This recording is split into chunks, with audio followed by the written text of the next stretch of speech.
about that? And this is an example of how the use of military, having our military there. Now, I appreciate that it's the choices between something bad and something bad. Don't get me wrong. But it's the lack of consciousness. That fact that our president would not be I would be heartbroken. I'm not saying I wouldn't bring the troops back, but I can tell you this, that the consciousness that would prevail within my decision making would be such that I couldn't for a minute not think deeply about the fact of what it will mean for the women of Afghanistan if the Taliban take over. So it is a lack of sobriety. One of the things, I'm a little bit of a World War II buff.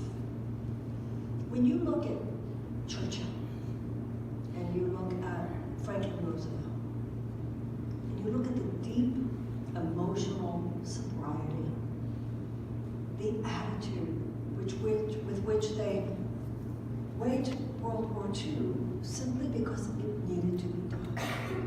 That's a use of military power that I think Americans can support. But since World War II, so much of the application of military power has been used, Vietnam War, the Iraq invasion, etc. And even when you look at the invasion of Iraq, where were we? Where were we? Not just where was George Bush, not just where was Dick Cheney, where were we? They were going to invade a country that had done nothing to us, had nothing to do with 9/11. And even if they have weapons of mass destruction, grow up! We do business with countries that have weapons of mass destruction every day. It has to do with us also. And then look how the U.S. military, and nobody, we have enough evidence. The military commanders were going, why are we doing this? This wasn't the military's fault. Because you hear about general after general after general who come and say, why are we doing this? Do you know why we're doing this? I don't know. Does that make sense? So I believe that if more people in the world had seen the American decal on schools, on roads, on genuinely democratic, on hospitals, on genuinely democratic institutions for years before 9/11, that groups such as Al-Qaeda might not have had the power that they ultimately had. The problem is not internationally. The problem is not just people who hate us. The problem has been people who just don't like us anymore either. When I grew up, and I would hear politicians go, what we're doing internationally is to protect America's vital interests. I was so naive, I thought that meant democracy. Didn't you? Isn't that what you thought it meant? No, it means the oil companies and anybody else and what we're doing over there. Look at what's happening with Saudi Arabia. For a $100 billion arms deal. Our military support of Saudi Arabia is contributing to the deaths by starvation of tens of thousands of people in Yemen. So that we can, and Pompeo says, well, you can have strategic partnerships with people who do not share your values. No, you can't. If I know you're going to commit a murder, I know you are, and I sell you that gun, I am complicit. But it's kind of like with the children at the border.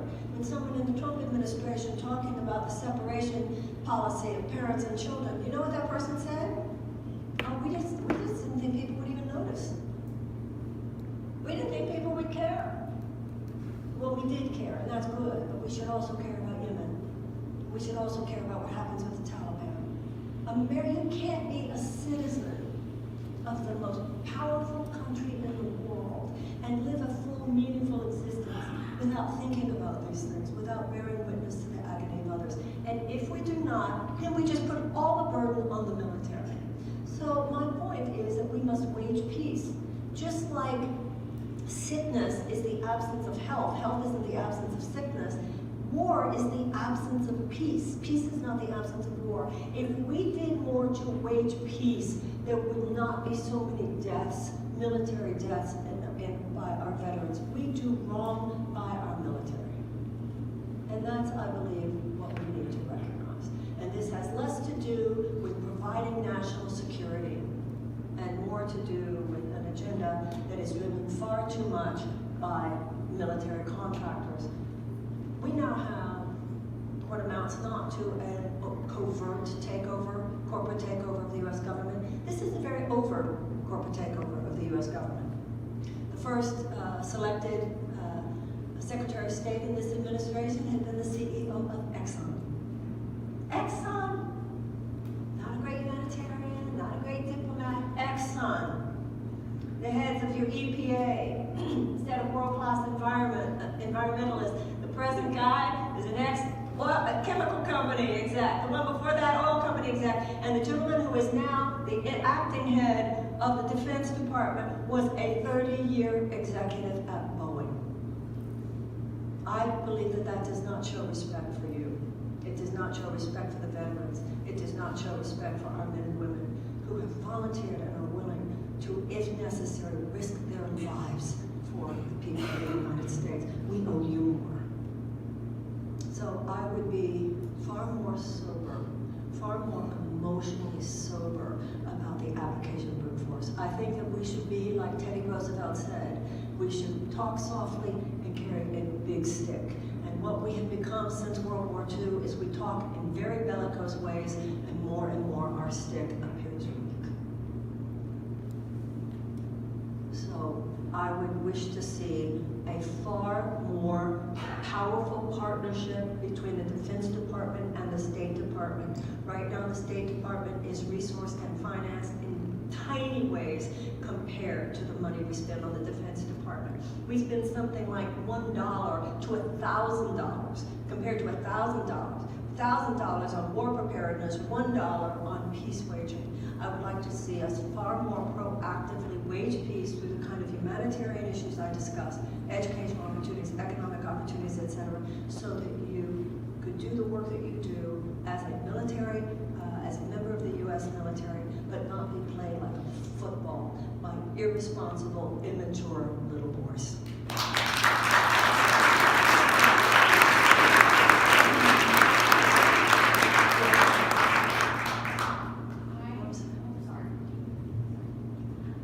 Thank you for being here. Thank you. I'm a third grade teacher, and I would love to hear your ideas on how to improve education and how to do right by the 8-year-olds that you're talking about that we really need to feed into. A lot of it is money, but not all of it is money. There are many, did you see Michael Moore's film, Where to Invade Next? You know, that's got a bad title because you think it's about military things. Did anybody see that movie? Where it's a great movie, isn't it? When you see so many of the more enlightened educational systems throughout the world, it would be fascinating for you to see.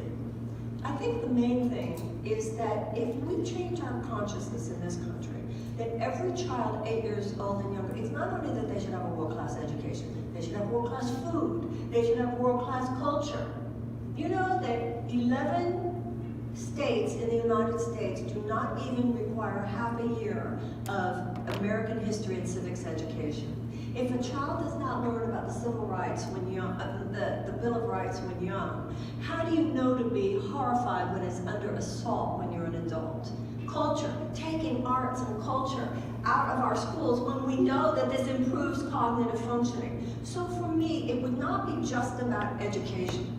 We need more than we need preschool and we need education after. We need an entirely different view of where the resources of this country belong. And so they belong in doing everything possible to make sure that our children get what they need in order to become fully self-actualized human beings. Does that include also class size? Yes. Does it include also better pay for teachers? Yes, of course it does.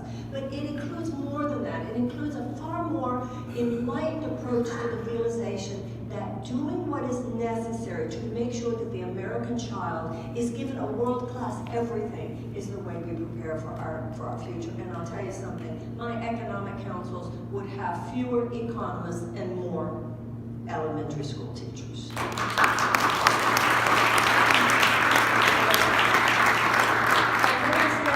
At one of my talks, and I won't forget this, she said, if you ever become president, will you listen to us? Nobody asks elementary school teachers. Nobody asks us. And I think even like with the Common Core and all of that, I think there were some good intentions at the beginning, but it has nothing to do with what it actually takes to educate a child. And I would start right there. I would start. One of the first things I would do if I was president of the United from Afghanistan. I want to hear what they have to say. I've heard what the military has to say. I've heard what a lot of political analysts have to say. I want to hear what the women from Afghanistan have to say. Talk about education. I want some elementary school teachers. Too many of the people who are actually doing the extraordinary work of repair and healing. That's part of the tragedy, both in the United States and around the world, by the way. We have the geniuses. We have the projects, we have the wisdom, but because so many times the genius and the projects that work and the wisdom do not contribute to short-term profit maximization for huge corporate forces, they are given short shrift, and the people in power are not listening to them the way they are listening to those who are seeking to hide and make a buck off that. Does that make sense? I know it's kind of bad news, but until we are willing to face the bad news, we can't get to the good news.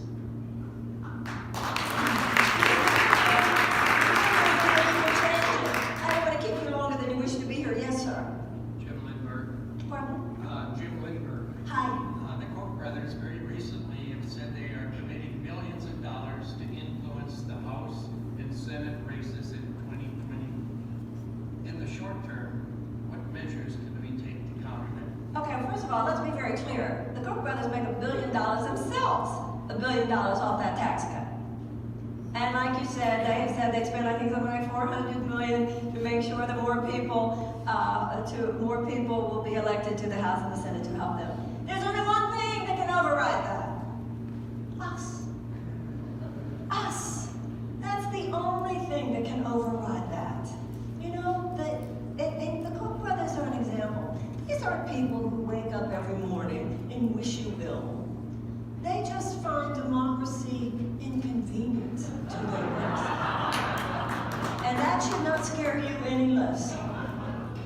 It's a coldness. It's like, I don't proactively wish you harm. It's just that democracy is inconvenience to their purposes. The idea that the resources of the government should be placed in the service of the people of the United States is inconvenient to their economic purposes. They are there, they are active, and they are very, very, very wealthy. But if enough of us give our $10, our $20, our $30, our $50 to the candidates that we support, too many of us have gotten out of the habit, sometimes weren't even ever in the habit, of the kind of political engagement which is the only bulwark, the only defense against these opponents. I won't say enemies of democracy, but opponents of what is a genuinely democratic system. So there's only one way. You say, what are you going to do in the short term? You live in Iowa? You have a lot to do in the next year. I know you're going to be listening to a lot of candidates, but to support, to be out there, to give the $10, the $20, the $50, whatever is within your comfort zone, whatever you can do, be engaged.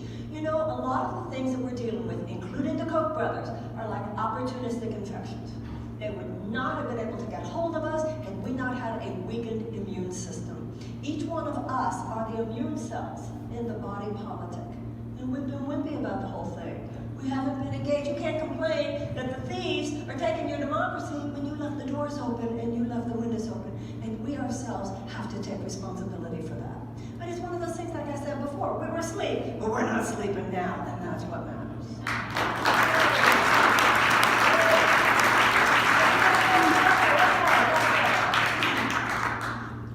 Thank you. My name is Patrick Borjak. We're starting to see some of the more progressive people in the party come up with interesting proposals, like, for example, taxing wealth as opposed to just income. Right. Taxing incomes above $10 million at a 70% rate. How do you feel about those proposals? Oh, I think Alexander. And one other thing is, where do you feel that the minimum wage should be?